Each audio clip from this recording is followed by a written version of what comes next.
परिचय। सर, हम आव्यूह के सिद्धांत को कहाँ लागू करते हैं? बेटा, हम आव्यूह का उपयोग रेखीय समीकरण की प्रणाली की संहत तथा सरल विधि को प्राप्त करने के लिए करते हैं। विभिन्न कंप्यूटर अनुप्रयोगों के लिए क्या हम आव्यूह का उपयोग कर सकते हैं? आव्यूह के संकेतन और संक्रियाओं का उपयोग पर्सनल कंप्यूटर के लिए इलेक्ट्रॉनिक स्प्रेडशीट प्रोग्राम में किया जाता है, जिसका बारी बारी से व्यापार तथा विज्ञान के विभिन्न क्षेत्रों में प्रयोग किया जाता है, जैसे बजट, बिक्री प्रक्षेपण, लागत अनुमान, प्रयोग के परिणामों के विश्लेषण आदि में। सर, क्या आव्यूहों का गुणा किया जा सकता है? हाँ, हम आव्यूह का गुणा कर सकते हैं। इसकी विधि अलग है। क्या तुम सीखना चाहते हो? हाँ सर। ठीक है, आज मैं तुम्हें आव्यूहों के गुणन के बारे में सिखाऊंगा। उद्देश्य: इस पाठ के अंत में आप निम्न करने में सक्षम हो जाएंगे। एक अदिश से एक आव्यूह में गुणा करना, एक आव्यूह के योगफल के गुणधर्म को समझना, एक अदिश गुणन के गुणधर्म को जानना, आव्यूहों के गुणन की विधि को जानना, एक आव्यूह के गुणन के गुणधर्मों को समझना।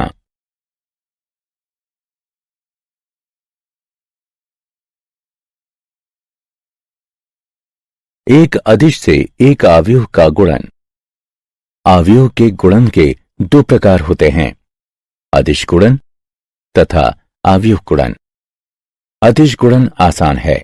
हम बस एक नियत संख्या लेते हैं जिसे एक अदिश कहा जाता है तथा उसका गुणन आव्यूह की प्रत्येक प्रविष्टि से करते हैं। दिए गए आव्यूह ए के लिए 2a ज्ञात कीजिए। 2a ज्ञात करने के लिए प्रथम अदिश गुणन करने के लिए हम सिर्फ 1 2 का गुणा आव्यूह में प्रत्येक प्रविष्टि से करते हैं। अतः उत्तर निम्न है। आव्यूह का ऋण आव्यूह।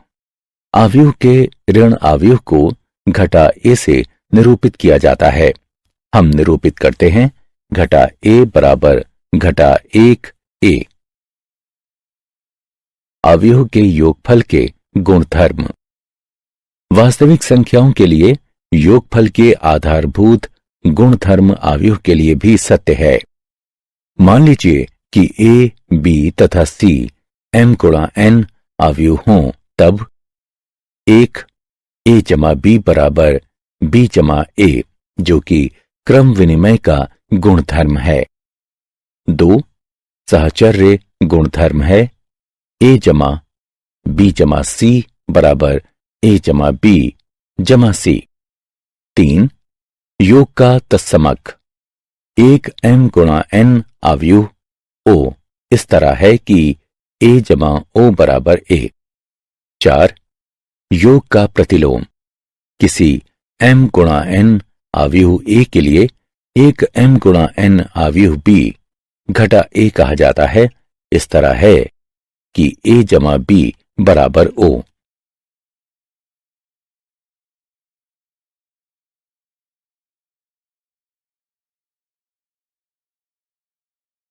अदिश गुणन का गुणधर्म।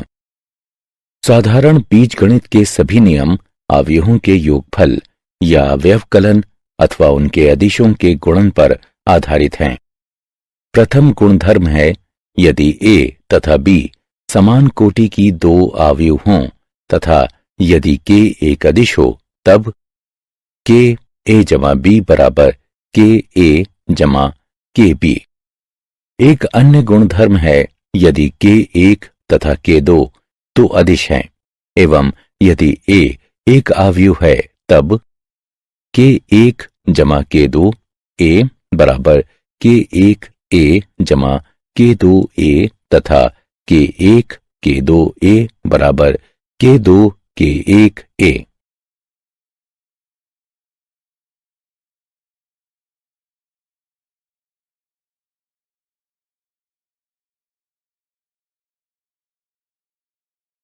आव्यूहों का गुणनफल। हम 2 आव्यूहों का गुणा कर सकते हैं यदि और केवल यदि प्रथम अवयव के स्तंभों की संख्या द्वितीय अवयव की पंक्तियों की संख्या के बराबर हो, अन्यथा दो अवयवों का गुणन अपरिभाषित होता है। अवयव के गुणन की कोटि है प्रथम अवयव की पंक्ति गुणा द्वितीय अवयव का स्तंभ।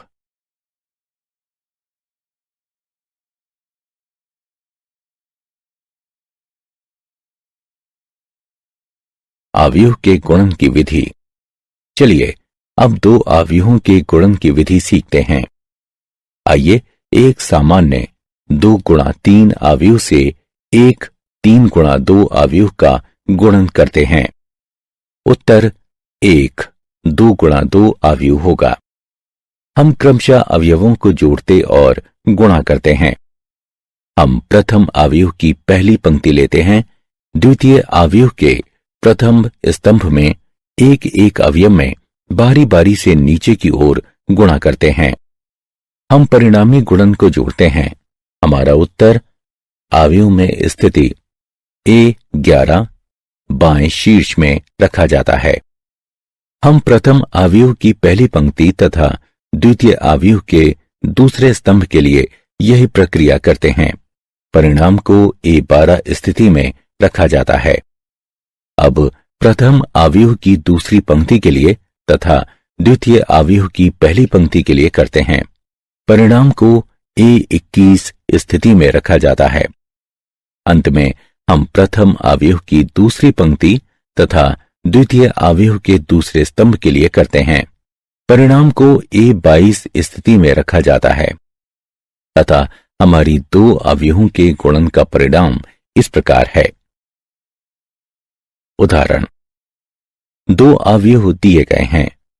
निर्णय लीजिए कि किस अवयव के गुणन AB अथवा BA को परिभाषित किया गया है तथा उसका आकलन कीजिए। क्योंकि A 2 गुणा 3 है तथा B 3 गुणा 4 है, उस क्रम में गुणन AB परिभाषित है तथा गुणन अवयव AB का परिणाम होगा 2 गुणा 4। गुणन BA अपरिभाषित है क्योंकि पहले गुणनखंड B में 4 स्तंभ हैं, किंतु द्वितीय गुणनखंड A में केवल 2 पंक्तियां हैं। गुणन को परिभाषित करने के लिए प्रथम अवयव के स्तंभों की संख्या द्वितीय अवयव की पंक्ति की संख्या से मेल खानी चाहिए। हल, A में पंक्ति 1 तथा B में स्तंभ 1 का डॉट गुणन लेने पर AB में एक एक प्रविष्टि मिलती है। AB में एक एक प्रविष्टि 1 है। A में पंक्ति 1 तथा B में स्तंभ 2 का डॉट गुणन AB में 1-2 प्रविष्टि देता है। A में पंक्ति 1 तथा B में स्तंभ 3 का डॉट गुणन AB में 1-3 प्रविष्टि देता है। A में पंक्ति 1 तथा B में स्तंभ 4 का डॉट गुणन लेकर गुणन की पहली पंक्ति को पूर्ण किया जा चुका है, जो AB में 1-4 प्रविष्टि देता है। अब AB की द्वितीय पंक्ति के लिए A में पंक्ति 2 तथा B में स्तंभ 1 का डॉट गुणन AB में 2-1 प्रविष्टि देता है तथा A में पंक्ति 2 तथा B में स्तंभ 2 का डॉट गुणन AB में 2-2 प्रविष्टि देता है। अंत में B में स्तंभ 3 और 4 के साथ A में पंक्ति 2 का डॉट गुणन लेने पर AB में क्रमशः 2-3 तथा 2-4 प्रविष्टि प्राप्त होती है।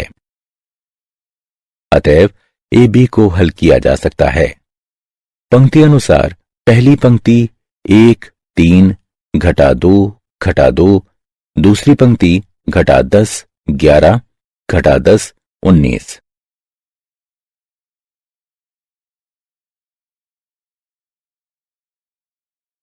अवयव के गुणन के दौरान विचार किए जाने वाले कुछ बिंदु। यदि AB परिभाषित है तब BA परिभाषित होना चाहिए। अवयवों के गुणन की अक्रम विनिमयता, यहां तक कि अगर AB तथा BA दोनों परिभाषित हों तो ये आवश्यक नहीं है कि AB बराबर BA होगा।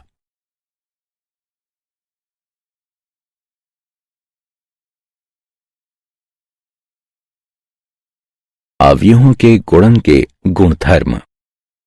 अवयव का गुणन सहचर्य होता है। उदाहरणार्थ, 3 अवयव ए, बी तथा सी दिए गए हैं, अतः निम्नलिखित पहचान सर्वथा सत्य है।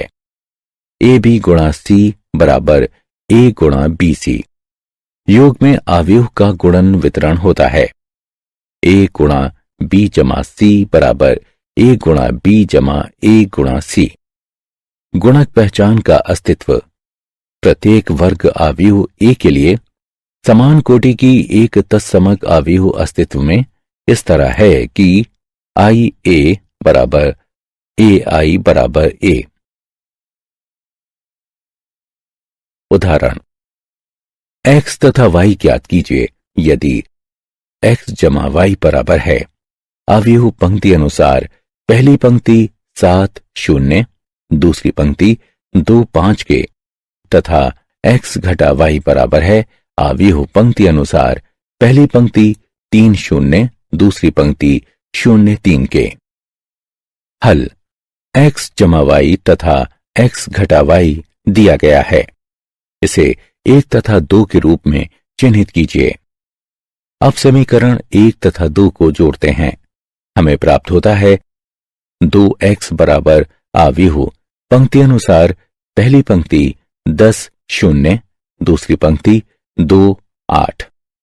इसलिए x बराबर है अवयव पंक्ति अनुसार पहली पंक्ति 5 0, दूसरी पंक्ति 1 4। अब x जमा y में x का मान रखने पर तथा हल करने पर हमें प्राप्त होता है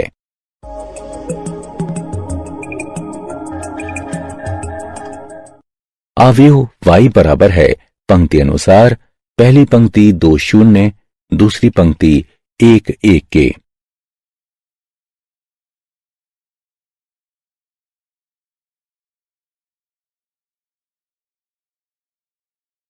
क्या आप जानते हैं, अवयव का उपयोग सामान्यतः लंबे समीकरण को हल करने के लिए बीजगणित में किया जाता है। चरों जैसे कि x तथा y लिए गए हैं तथा संख्याओं के वर्ग या आयताकार ग्रिड बनाने के लिए परिणामी संख्याओं को पंक्ति एवं स्तंभों में व्यवस्थित किया गया है। प्रश्नों को और अधिक सहजता से हल करने के लिए इन संख्याओं की गणना की जाती है।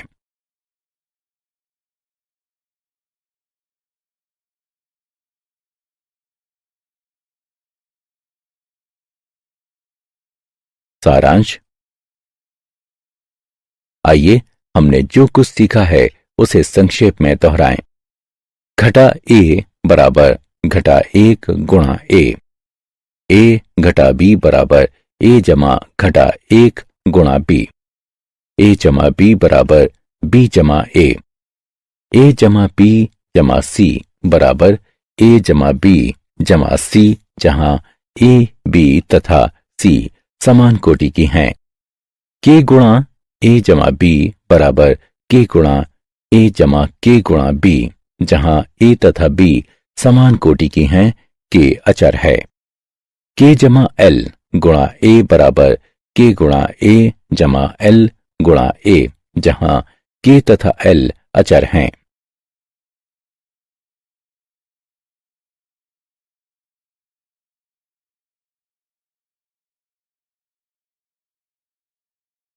हम 2 अवयवों का गुणा कर सकते हैं यदि और केवल यदि पहले अवयव के स्तंभों की संख्या दूसरे अवयव की पंक्तियों की संख्या के बराबर हो।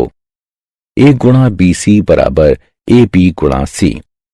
a गुणा b जमा c बराबर a गुणा b जमा a गुणा c। a जमा b गुणा c बराबर a गुणा c जमा b गुणा c।